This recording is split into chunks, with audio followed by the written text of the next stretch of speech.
Brought to you by TechnoSpark 20 series smartphones.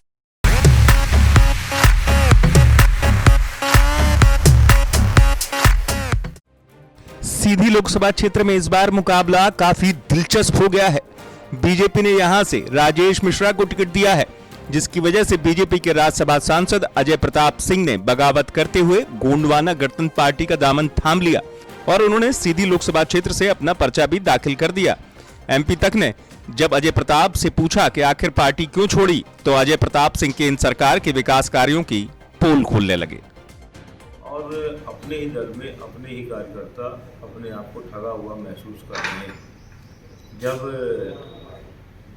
सारी चीज़ें mature हो गई, भारतीय जनता पार्टी लोकप्रिय दल बन गया, तो दूसरे दलों के लोग बरसाती नाले की तरह आ रहे हैं और भारतीय जनता पार्टी राजनीतिक दल न होकर एक व्यापारिक संस्था के जैसे व्यवहार करने लगी है कि जैसे परचून की दुकान में हमको जो आवश्यकता पड़ती है जाकर हम पैसा देकर खरीद लेते हैं, कमोबेश यही स्थिति हो गई है। और भारतीय जनता पार्टी में ऐसे लोगों काबिज हो गए हैं जिनको न भारतीय जनता पार्टी के नीति से सरोकार है, न सिद्धांतों से सरोकार है और न भारतीय जनता पार्टी के पीछे उनका कोई योगदान है। और अपना वर्चस्व बनाए रखने के लिए जो पुराने तपे तपाए नेता हैं उनको किनारे करने का लोग प्रयास कर रहे हैं। इन्हीं सब कारणों से मैं क्षुब्ध था और सरकार की भी जो कामकाज करने का ढंग है वो उससे भी मैं संतुष्ट नहीं था। सरकार की नीतियों में प्रचार ज़्यादा है, तत्व कम है, तथ्य कम है, लोगों को लाभ उससे कम मिल रहा है। और जिस विकास की बात करते हैं, जिसके आधार पर देश को आगे बढ़ाने की बात करते हैं, तीसरी इकोनॉमी बनाने की बात करते हैं, हकीकत उससे थोड़ी सी पर ही।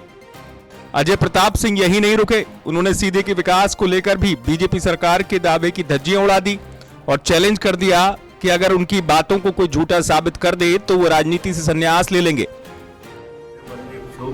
पूरी दुनिया में विकास हो रहा है, पूरे देश में विकास हो रहा है, बड़ी बड़े विकास के दावे किए जा रहे हैं, लेकिन हमारे सीधी के लिए क्या है, हमारे सिंगरौली के लिए क्या है। दशकों बीत गए, अभी रेल लाइन रीवा से पहाड़ से नीचे नहीं उतर पाई, स्टेशन का शिलान्यास हो गया, खंडहर जैसे खड़े हुए हैं। NH-39 हर बार आश्वासन देते हैं, हर बार बात होती है अब बन जाएगा तब बन जाएगा, दो ठेकेदार बदल गए हैं, मुख्यमंत्री बदल गए हैं, दो बार शिलान्यास हो गया है, ट्रांसपोर्ट मिनिस्टर बदल गए हैं, लेकिन कोई प्रगति होती दिखाई नहीं देती। और अभी भी मुझे लगता है कि अभी 2-5 साल ये NH-39 की यही हाल रहने वाले हैं। इसलिए मैं कहता हूँ कि प्रचार ज़्यादा है, ढकोसला ज़्यादा है, तथ्य कम है।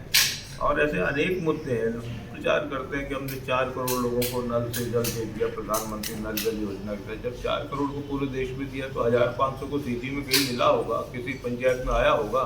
मैं तो दावे से कहता हूँ किसी सीधी में, किसी गांव में चले जाइए, किसी पंचायत में चले जाइए, एक घर अगर भी कह देगा कि हमको प्रधानमंत्री नल जल योजना के तहत नल से जल मिल रहा है, मैं राजनीति छोड़ दूंगा, संन्यास। आपको बता दें, सीधी से कांग्रेस ने कमलेश्वर पटेल को अपना उम्मीदवार बनाया है, लेकिन अजय प्रताप सिंह के मैदान में आने से यहां मुकाबला त्रिकोणीय है। सीधी में पहले चरण में 19 अप्रैल को वोटिंग होगी।